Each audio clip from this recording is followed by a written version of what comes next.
और मेवाड़ में मैं सर्वाधिक वोट लगभग 28,000 से मुझे मावली की जनता ने विधानसभा में भेजा। इसमें तो जीवन मृत्यु से संघर्ष कर रहा था। मावली से आप वापस चुनाव लड़ेंगे? हमारी राजनीति में काम कर रहे हैं, कोई सत्य की तरह तो काम नहीं कर रहे हैं। अब ये पुरानी बातें बीती ताई बिसारी आज के इसकी सुधी ले। पहले मेवाड़ में किरण माहेश्वरी और कटारिया दो गुट हैं। निश्चित रूप से गुटबाजी है और वो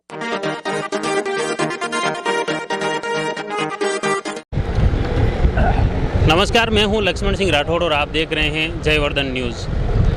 अभी प्रदेश में इस साल विधानसभा चुनाव होने वाले हैं और इसको लेकर भाजपा हो या कांग्रेस, दोनों ही संगठन अपनी अपनी तैयारियां कर रहे हैं। भाजपा वो प्रत्याशी हो या बीजेपी के, हर तरफ पार्टियां अपने अपने दावेदार को सूचीबद्ध कर रही हैं। तो ग्राउंड लेवल पर सर्वे भी चल रहा है।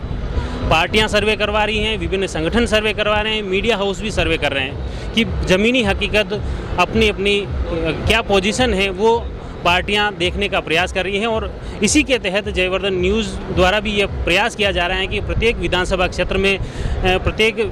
क्षेत्र के भाजपा हो, कांग्रेस हो या और कोई अन्य दावेदार, उनकी क्या वो भविष्य में चुनाव लड़ना चाहते हैं, मौजूदा क्या स्थिति है, इसी को लेकर अलग अलग दावेदारों से भी बात करने का प्रयास कर रहे हैं। वहाँ के मौजूदा विधायकों से भी बात करने का प्रयास है। इसी सिलसिले में उदयपुर जिले के मावली विधायक धर्मनारायण जी जोशी हमारे साथ में हैं। धर्मनारायण जी, सबसे पहले तो आप चुनाव लड़े, आपका क्या अनुभव रहा विधायक के तौर पर? आपको मुझे मावली के लोगों ने अपार स्नेह दिया और मेवाड़ में मैं सर्वाधिक वोट लगभग 28,000 से मुझे मावली की जनता ने विधानसभा में भेजा। इसलिए मैं सबसे पहले आपके चैनल के माध्यम से मावली की जनता का बहुत बहुत आभार व्यक्त करता हूं।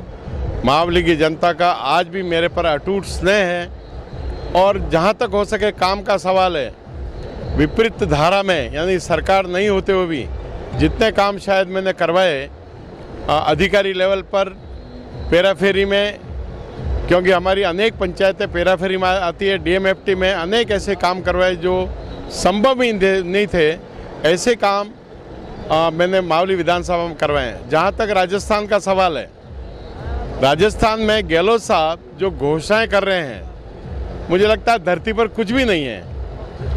ऐसा देश में पहली बार हुआ है कि 16 पेपर आउट हो जाए, परीक्षा हो जाए और तुम्हारा सदस्य मेंबर स्वयं उसमें लिप्त हो, कोई कार्रवाई नहीं हो, तो ईडी ने आकर के छापेमारी की है, तब जाकर के सारी स्थिति स्पष्ट हुई है। ये राजस्थान सरकार की स्थिति है। भ्रष्टाचार का जहाँ तक सवाल है राजस्थान का, आपने जैसे जो चुनाव लड़ा, पुष्कर जी डांगी को आपने हराया।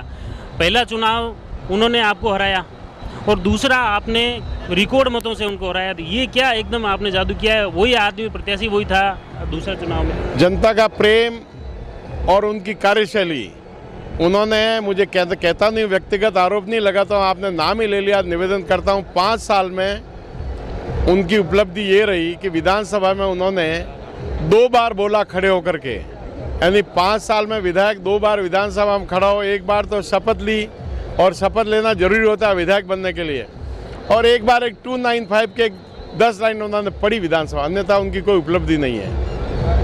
अभी जैसे उनके प्रधान के तौर पे भी एक तरह से उनकी वो रही, ये चर्चा काफ़ी रही हुई है अपने आपके विधानसभा क्षेत्र में, विधायक और प्रधान, इसको आप कैसे देखते हैं? जहाँ तक प्रधान तो स्वाभाविक रूप से, मैं उस समय कोरोना में था, मैं तो जीवन मृत्यु से संघर्ष कर रहा था और ऐसा मानना चाहिए कि सामान्यतः उन्होंने पूरी ताकत लगाई जीवित रहने के लिए राजनीतिक रूप से, इसलिए वो प्रधान बन गए।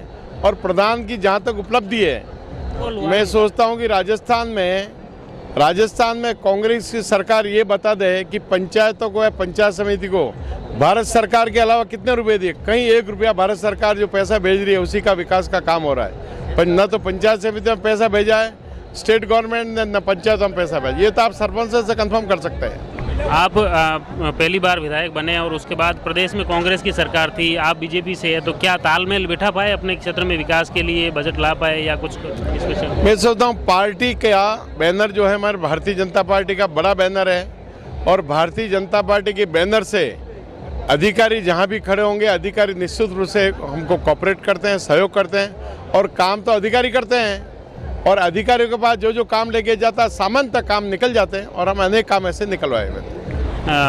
राजनीतिक कंट्रोवर्सी की स्थिति तो कहीं उत्पन्न नहीं हुई? मुझे लगता है थोड़ा बहुत बड़ा परिवार होता है तो थोड़ा बहुत रहता है, मुझे अब नहीं लगता कहीं कंट्रोवर्सी होगी और न होने वाली है। सब एक मुखी होकर के और राजस्थान की भ्रष्ट सरकार को हटाने की कोशिश करेंगे।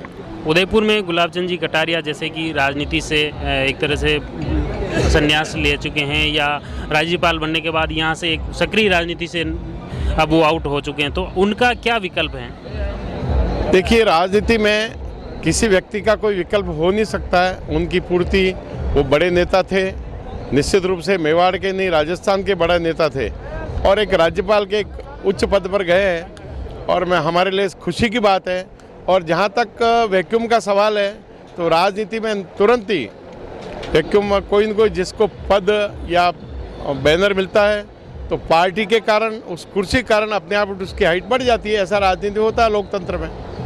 तो उनकी विकल्प के तौर पर वो जो सीट खाली हुई है वहाँ पे उदयपुर जिले के अलावा भी बाहर के लोगों की भी नज़र हैं कि वो भी दावेदार, उनकी ऐसी चर्चाएं चल रही है, तो आपने क्या सुना है? भारतीय जनता पार्टी कार्यकर्ताओं की पार्टी है। बार बार मैं सोचता हूँ विकल्प शब्द ठीक नहीं है। तो कार्यकर्ताओं की पार्टी, जिस कार्यकर्ता को राज तिलक विक्रमादित्य की गद्दी है, वो जिसको राज तिलक मिलेगा, जिसको तिलक निकलेगा, वही न्याय करेगा और पार्टी की सेवा करेगा।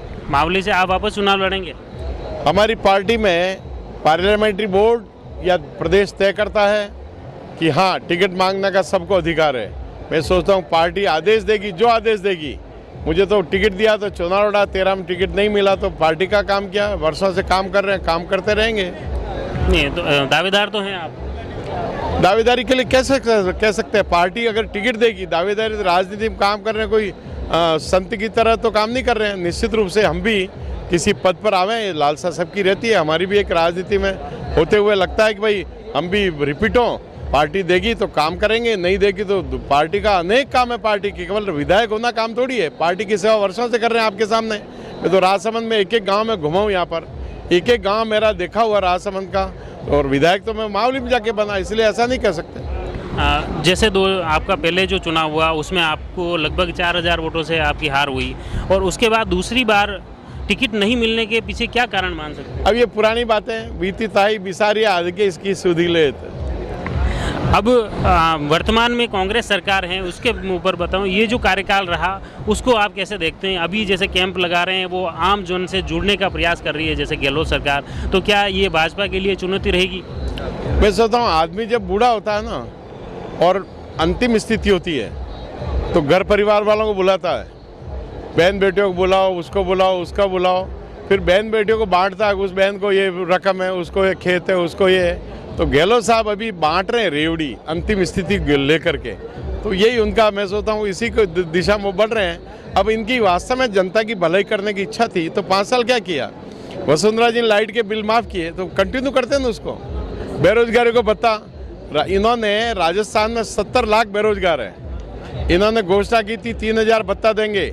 70,000 लोगों को पहले जो जवानों को रोजगार मिल रहा था, रोजगार भत्ता, उसके बाद 65,000 और दिए इन्होंने। 70 लाख बेरोजगार है, कुछ नहीं हुआ। किसानों का इन्होंने कहा संपूर्ण कर्जा माफ। गहलोत साहब कहते हैं हमने केंद्र को चिट्ठी लिखी है। अब केंद्र को चिट्ठी तुमने घोषणा पत्र किया था तब थोड़ी लिखी थी।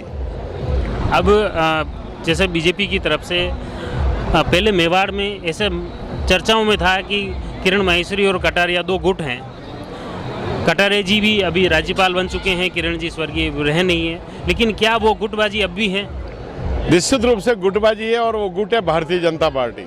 हम सब भारतीय जनता पार्टी के कार्यकर्ता मिल करके और कांग्रेस की इस दमनकारी नीति, भ्रष्टाचारी नीति को समाप्त कर और भाजपा का राज राजस्थान में स्थापित करेंगे, इसके लिए संकल्पबद्ध है। धन्यवाद, नमस्कार। सीएम चेहरा कौन होगा बीजेपी में? सीएम चेहरा पार्टी पार्लियामेंट्री बोर्ड तय करता है। हमारे बड़े बड़े दिग्गज नेता, मैंने कहा विक्रमादित्य की गद्दी है, जिसको आप राज तिलक करेंगे वो गद्दी पर न्याय करेगा।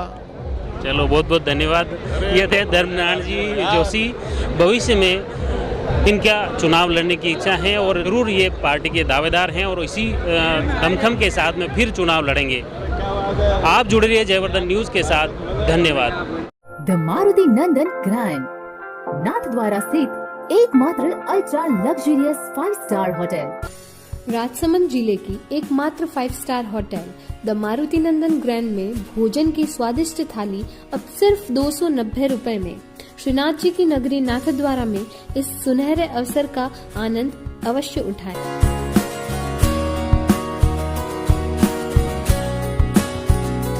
मारुति नंदन ग्रैंड, थिंक नाथद्वारा, थिंक नंदन ग्रैंड।